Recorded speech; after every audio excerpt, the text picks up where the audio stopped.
तो स्वागत है बच्चों एक बार फिर से हमारे यूट्यूब चैनल को। और आप देख रहे हैं आर के वर्ल्ड एजुकेशन, जिसमें हर प्रकार की जानकारी आपको प्राप्त होती है। जैसा कि आप जानते हैं अर्धवार्षिक परीक्षा 2021-22 चल रही है, तो वैसे आप आज मेरे पास विषय रसायन विज्ञान का कक्षा 11वीं का एक पेपर है, जिसमें लगभग मैं आपको बता दूं कि 70% क्वेश्चन फंस रहे हैं। मेरे जो बना के मैं आपको दे रहा हूँ, इसमें से लगभग 70% फंस रहे हैं, क्योंकि मैं ओरिजिनल पेपर से इसमें से कुछ क्वेश्चन इसमें से पुट कर देता हूँ, इसीलिए। तो चलिए बिना किसी तरीके शुरू करते हैं। अपने पास पूर्णांक 80 का रहेगा और समय रहेगा 3 घंटे का। ये जो आपका निर्देश है वो आप पहले से जानते हैं। मैं आपको इसमें से क्वेश्चन और आंसर जितने बनेंगे उतना बताता रहूँगा। ओके, चलिए शुरू करते हैं बिना किसी देरी के। पहला क्वेश्चन है ऊष्मा गति संबंधी नहीं है, ये आपको कहाँ ढूंढना पड़ेगा? गूगल पे। ओके, सबसे पहले मैं आपको बता दूँ कैसे ढूंढना पड़ेगा, कौन कौन से क्वेश्चंस, वो मैं आपको बता दूंगा। बाकी जितना हो सकेगा मैं आपको बताऊंगा। ओके, क्योंकि मेरे पास क्वेश्चंस नहीं है, जितना मुझे इसमें से याद है वो बता रहा हूँ। ओके, मैंने ढूंढे नहीं थे। चलिए दूसरा क्वेश्चन देख लेते हैं कि मोल का मान क्या होता है। तो मोल का मान आपका क्या हो जाएगा? कैसे हो जाएगा? वैसे तो मैं बताऊँ 6.023 इंटू 10⁻23 ये होता है, बट ओरिजिनल मान की बात करें ना 6.022 आगे होता है 14076 इंटू 10⁻23 ये होता है पूरा। लेकिन अगर इस इतने को ना लिख के हम यहाँ पे 23 कर देते हैं तो माना जाता है। आगे बढ़ते हैं। तापमान में वृद्धि के साथ किसी द्रव का प्रस्थ तनाव किस प्रकार कम होता है? किसी भी द्रव का प्रस्थ तनाव किसी प्रकार, तो ये आपको ढूंढना पड़ेगा। तो आज मैं आपको एक न्यू ऐप के बारे में बताने जा रहा हूँ, जो पढ़ाई के क्षेत्र में काफ़ी पॉपुलर होती जा रही है। यह हर प्रॉब्लम का सॉल्यूशन देगी, चाहे वो क्वेश्चन हो, डाउट हो या कोई भी कॉन्सेप्ट समझ में ना आ रहा हो। बोर्ड हो, जेई, नीट, उसका सॉल्यूशन है सिर्फ फ्लो ऐप। आप अपने डाउट को किसी भी समय क्लियर कर सकते हैं इन दीज 3 स्टेप्स। आप अपने मोबाइल में जाइए, प्ले स्टोर या ऐप स्टोर में जाकर डाउनलोड करें, फिर फ़ोन नंबर से साइन अप करें और क्वेश्चन का पिक लेके या टाइप करके सबमिट करें। फिर वो फ्लो ऐप आपको 60 सेकंड में इंडिया के टॉप एक्सपर्ट से लाइव कनेक्ट कर देगा। और अगर आप मेरा कोड यूज़ करना चाहते हैं तो आपको 10% का डिस्काउंट मिल जाएगा। तो अभी जाइए, डाउनलोड कीजिए फ्लो ऐप और मेरा कोड स्क्रीन पर दे दिया गया है। जाइए और डाउनलोड कीजिए फ्लो ऐप। ओके, तीसरा का। चौथे की बात कर लेते हम कि एनोड किरणों का प्रयोग किसने किया था? तो आपका क्या आंसर हो जाएगा? गोल्डस्टीन ने किया था। इसका आंसर हो जाएगा आपका गोल्डस्टीन का आंसर हो जाएगा इसका। ओके, चलिए पांचवा देख लेते हैं। पांचवा क्वेश्चन क्या है? पांचवा क्वेश्चन कहते हैं कि आधुनिक आवर्त नियम किसने दिया था?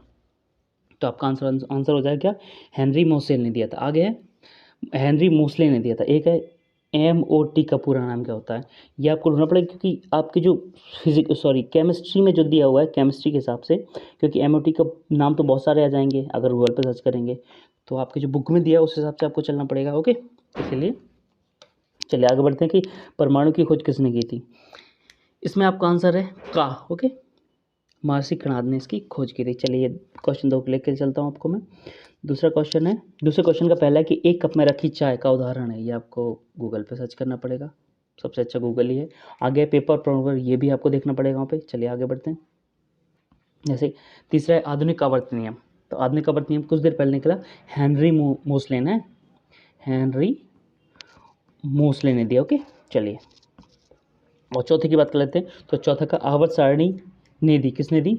मेंडलीफ की आवर्त सारणी हम बोलते हैं ना, मेंडलीफ की आवर्त सारणी, तो मेंडलीफ ने दी थी। आगे बढ़ते हैं कि संकरण एक ऐसी घटना है जिसमें आपस में होते हैं। ये भी आपको देखना पड़ेगा। ओके, बाकी ये छठवा भी देख लेना, आप सातवां भी देख लेना, मैं आपको सिर्फ क्वेश्चन दे रहा हूँ। ओके, चलिए सही जोड़ी की देख लेते हैं हम। सही जोड़ी आपको बुक में मिल जाएगी पूरी। ओके, गूगल पर सर्च करने की जरूरत नहीं है, इसको बुक में जाइए। एक सही जोड़ी में आपको 3-4 चीज़ें मिल जाएंगी। ओके, चलिए आगे बढ़ते हैं। चौथे की बात कर लें। चौथे में थोड़े से क्वेश्चन मुझे पता है, जैसे कि कार्बन डाइऑक्साइड के 88 ग्राम में कितने मोल होते हैं? तो इसका आपका आंसर आ जाएगा 2। ओके, और दूसरा है कि प्रस्थ तनाव का ऐसा ही मात्रक कितना होता है? तो इसका होता है न्यूटन प्रति मीटर। ओके, न्यूटन प्रति मीटर हो जाता है। आगे है कि नाइट्रोजन का आकलन किस विधि के द्वारा किया जाता है? तो इसका आंसर क्या हो जाएगा आपका? नाइट्रोजन वाले का झेलटाल विधि द्वारा। क्या? झेलटाल विधि द्वारा किया जाता है। चलिए पेन का पूरा नाम क्या है? तो पेन का पूरा नाम क्या हो जाएगा? पेरोक्सीसिटाइल नाइट्रेट। कैसे लिखेंगे हम इसको? पेरोक्सी, ठीक है, सिटाइल। आप सुन लेना, जो मैं लिख रहा हूँ ना, जो मैं बोल रहा हूँ ना, वो सुनना है, क्योंकि इसमें थोड़ी सी राइटिंग समझ में नहीं आएगी आपको। नाइट्रेट। ओके, चलिए आगे बढ़ते हैं कि Al2O3 की प्रकृति कैसी होती है? तो इसका आंसर क्या हो जाएगा? उभयधर्मी ऑक्साइड प्रकृति का होता है। कैसा? उभयधर्मी और ऑक्साइड ठीक है, जैसा भी आप लिखना चाहो लिख सकते हो। आगे है कि तृतीय कोष में संबंधित बोल सकते हैं कक्षाओं की कुल संख्या कितनी होती, तो आपका आंसर हो जाएगा 9। छठवें का आंसर हो जाएगा 9। और सातवें का देख लेते हैं कि शुष्क बर्फ का तापमान कितना होता है।